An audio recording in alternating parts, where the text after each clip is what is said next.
नमस्कार, संतोष की रिपोर्ट में आप सबों का स्वागत है। और आज हम संतोष की रिपोर्ट में जिस व्यक्तित्व की चर्चा करने हम जा रहे हैं, जरा पहले तस्वीर के सहारे उस व्यक्तित्व को आप भी जानें। आप जानते भी होंगे, ये इन तीन चेहरों को जरा गौर से आप देखिए। मैंने इनका नामकरण किया है अमर अकबर एंथोनी। ये बिहार के यूट्यूब के दुनिया में या सोशल मीडिया के दुनिया में ये सरताज बादशाह है। इन तीनों के आमने सामने दूर तलक कोई यूट्यूबर्स या सोशल मीडिया प्लेटफॉर्म पर इतने फैंस एंड फॉलोअर्स और सब्सक्राइबर किसी चौथे के पास नहीं है। सबसे बड़े स्टार खिलाड़ी हैं। और आज बिहार में सोशल मीडिया का जो ट्रेंड है, उस ट्रेंड में जितने भी तरीके का पौधा आपको दिखाई दे रहा है, सब को कहीं न कहीं इन्हीं लोगों ने सींचा है।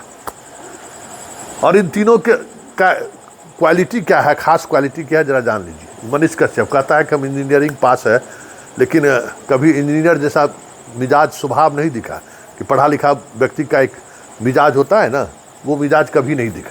तो ठीक से हिंदी में बात करते हुए कभी हमने सुना।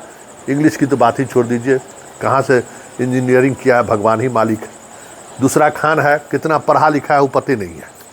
चुनाव लड़ेगा तो पता चलेगा। हम लोग इंतजार कर रहे हैं कि चुनाव जरा लड़े खान, तो उसका असली नाम क्या है, उसका पिता का नाम क्या है, कहाँ का रहने वाला है, सब कुछ पता चलेगा। लेकिन अभी तक पता नहीं चला है। मनीष कश्यप का पता इसलिए चल गया कि मनीष कश्यप चुनाव लड़े तो उसमें उनका जो सब कुछ प्रमाण पत्र आया, उसमें बहुत सारी चीज़ें सामने होगी। और तीसरा ही विपिन राय है।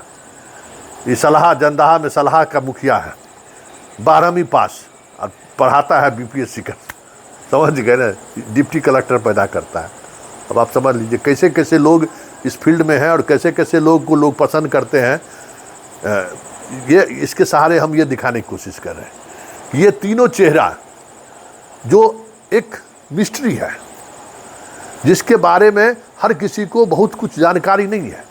कहाँ से आए, कैसे आया और कैसे ऐसे शिखर पर पहुंच गया। और एक दौर था कि तीनों एक दूसरे को कैसे सोशल मीडिया पर बादशाहत कायम रहे या कैसे बादशाहत कायम हो, इसके लिए तीनों एक दूसरे को मदद करता था। खान तो विपिन को चुनाव जिताने के लिए, प्रचार करने के लिए उसके गांव में चला गया था। मनीष कश्यप का भी यही स्थिति था। मतलब ये तीनों का अंडरस्टैंडिंग था। बाद के दिनों में तीनों के बीच क्या हुआ, फिर दुनिया बढ़ी। अभी तीनों एक दूसरे को देखना पसंद नहीं करते हैं, लेकिन विपिन और खान के बीच अभी भी दोस्ती बनी हुई है। लेकिन आप कह रहे होंगे कि संतोष जी आज ये खबर क्यों दिखा रहे हैं, क्या ऐसा हो गया? कि देखिए, इन तीनों चेहरे को हम शुरू से कह रहे थे कि इसका पढ़ने पढ़ाने से कोई वास्ता नहीं है।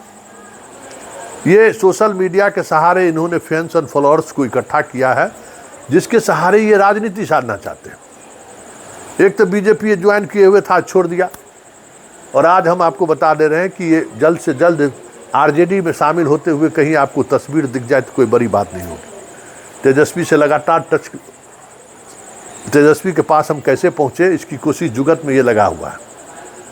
इसकी राजनीतिक महत्वाकांक्षा जो है सिर्फ एमएलए और एमपी बनने का है, विधायक बनने का और सांसद बनने का है। विचार से इसको कोई मतलब नहीं है। हम बार बार यही कहते थे कि ये तीनों व्यक्ति जो है, इन तीनों व्यक्ति का कोई वैचारिक कमिटमेंट नहीं है। और जिस व्यक्ति को अगर वैचारिक कमिटमेंट नहीं है तो उसमें और फिर कोठा पर उसका भी अपना वैचारिक प्रतिबद्धता होता है भाई, उससे भी हम तुलना नहीं कर सकते हैं।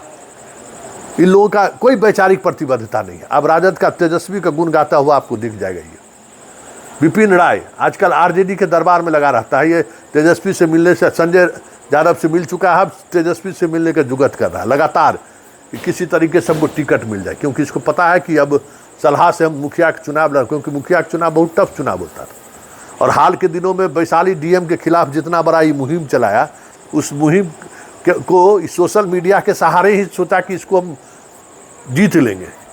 तो हम बार बार कहते हैं कि रील्स का दुनिया है, रियल दुनिया नहीं है। जो आप करोड़ों में फैंस एंड फॉलोअर्स देखते हैं ना, वो ज़मीन पर लड़ने वाला नहीं है। वो आपके लिए ट्वीट कर सकता है, ट्विटर कैंपेन चला सकता है, आपके लिए वोट मांगने नहीं जा सकता है, आपके लिए वोट गिराने के लिए बूथ पर खड़ा नहीं हो सकता, और आपके लिए डंडा खाने नहीं जा सकता है। ये जैसे फिल्मी हीरो का दीवाना सब होता है ना, जहर खा लेगा आपकी दीवानगी में, लेकिन आपके लिए खड़ा नहीं होगा, आपके लिए गोली नहीं खा सकता है। क्योंकि उसके लिए विचार चाहिए, आइडियोलॉजी। आइडियोलॉजी अगर आप में है तो लोग जान दे सकते हैं कि जो भी पॉलिटिकल पार्टी है, अरविंद केजरीवाल क्यों खत्म हो गया कि कोई आइडियोलॉजी नहीं था, बस लाभुक योजना के सहारे हम सियासत को साधते रहे, वो ज़्यादा दिनों तक नहीं चलता है। एक आइडियोलॉजी ही ऐसी है जिसके सहारे आप कुछ लोगों को अपने साथ जोड़े रह सकते हैं अंतिम समय तक। तो विपिन राय दूसरे मोहरा है, ये भी 12वीं पास है, बीपीएससी तक का कोचिंग कराते हैं, मुखिया चुनाव बायोडाटा लेके आरजेडी के यहाँ पहुँचाए हैं अपना बायोडाटा, चुनाव लड़ना चाहते हैं। अब यही तो है कि चुनाव लड़ने की बात, अब देखिए क्या होता है, कोशिश में ये लगे हुए हैं। और तीसरा जनाब खान है। खान को लेकर अभी भी मतलब एक रहस्य बना हुआ है, कहाँ से पढ़ा है, क्या पढ़ा है, कहाँ का रहने वाला है, क्या है नहीं है, किसी को कुछ पता नहीं है, किससे शादी किया है, ससुराल कहाँ है, सब कुछ घूंघट में छुपा हुआ है सारी चीज़ें। उसकी वजह है राजनीतिक महत्वाकांक्षा। ये पूरे इवेंट कंपनी के सहारे, जो इवेंट कंपनी वाला जो कहता है ना कि सस्पेंस बना के रखिए, अपने क्षमता को जो है ना कभी उजागर नहीं होने दीजिए, उसी चक्कर में आजकल तेजस्वी पड़ा हुआ है। तेजस्वी भी शादी विवाह किया तो उसको पता है कि उसका ससुर कौन है, सास कौन है, साली कौन है, सरहज कौन है, कोई पता नहीं है। वो भी उसी इवेंट कंपनी के चक्कर में पड़ा और ये सारी चीज़ें हो गई। और उसका खामियाजा तेजस्वी को भी आने वाले समय में भुगतना पड़ेगा। ऐसा थोड़ी है कि नहीं भुगतना पड़ता है। बहुत सारी चीज़ें हैं जो आप अगर राजनीतिक जीवन में हैं तो उसकी सूचिता का, भले राजनीति सबसे माना जाता है कि गंदा प्रोफेशन है, फिर भी वहाँ सूचिता की बहुत ज़रूरी है। अब चलिए खान की बात कर लीजिए, तो खान का सब चीज़ आप सस्पेंस वाली बात है, कुछ भी आप पता नहीं कर सकते हैं। खान कहाँ पढ़ा, क्या पढ़ा, कुछ भी नहीं, लेकिन खान की राजनीतिक महत्वाकांक्षा किस तरीके का है, इसका हम 2 उदाहरण हम आपको दे सकते हैं। इस बार वो ये जदयू या आरजेडी से दोनों तरफ ये हाथ फैलाए हुए हैं। जदयू और आरजेडी से कहीं आपको सिवान के किसी कंस्टिट्यूंसी से या गोपालगंज के किसी कंस्टिट्यूंसी से, बॉर्डर इलाके के किसी कंस्टिट्यूंसी से चुनाव लड़ते हुए दिख जाए विधानसभा का, तो कोई बड़ी बात नहीं होगी। ये सिवान से पार्लियामेंट का चुनाव लड़ने के लिए 2019 में ये राजद के साथ था, संजय यादव के सहारे बहुत तरीके से चीज़ों को उन्होंने पहुंचाने का भी काम किया, लेकिन टिकट इन्हें नहीं मिला। हाल के दिनों में जो आप अशोक चौधरी से जो देख रहे थे इनका साठगांठ, अशोक चौधरी से साठगांठ की वजह वही थी कि ये चाह रहे थे कि कविता सिंह का टिकट कटा है तो जो चाहिए सब कुछ देने को तैयार था कि हमें वहाँ टिकट मिल जाए। बात वहाँ नहीं बनी है। और इस बार एक बात गौर की होगा कि इसके रिसेप्शन में जदयू ने अपने आप को किनारा कर दिया। सुनील कुमार को छोड़कर जदयू का कोई मंत्री उसके रिसेप्शन कार्यक्रम में नहीं गया। ये देखने वाली बात है। जदयू थोड़ी दूरी बना ली है और तेजस्वी दल बल के साथ पहुंचे हुए थे। इन तीनों की राजनीतिक महत्वाकांक्षा, हम बार बार यही कहते हैं कि देखिए ये जो आप स्टेशन पर देखते हैं ना, हम लोग ज़माना में डुगडुगी बजाता था, सुला देता था, कहता था हम इसका गर्दन काट दिए, सब लोग बैठ जाइए, पैसा दीजिए नहीं तो इसका गर्दन जुटेगा नहीं, मेरा प्यारा बेटा अब इस दुनिया में नहीं रहेगा। इमोशनल लोग हो गया, जो जिसके पास जो पॉकेट में बचा रहता था सब लोग उस मदारी को दे देता था। तो वही ये तीनों मदारी हैं।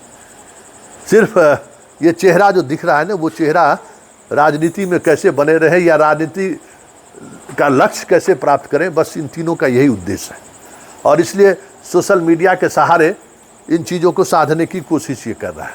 लेकिन देखना दिलचस्प होगा कि राजनीति में जो लोग बैठे हुए हैं उनको भी पता है कि सोशल मीडिया की ताकत क्या होती है। और मुंबई वाला जो जिसका मिलियंस एंड मिलियंस में फॉलोअर्स था, 1000 वोट नहीं आया, चुनाव लड़ा, तो उसके रिजल्ट के बाद तो सब जितना पॉलिटिकल पार्टी के लोग हैं वो सब लोग समझ गए हैं कि अरे इस सब का जो दिखता है ना वो सिर्फ बिकता है, ओरिजिनल में वो सारी चीज़ें कहीं दूर तलक नहीं है। तो ये 3 चेहरे बिहार की राजनीति में आने वाले समय में विधानसभा चुनाव में टिकट नहीं मिला तो निर्दलीय भी खड़ा होकर चुनाव लड़ते हुए दिख जाए तो कोई बड़ी बात नहीं होगी।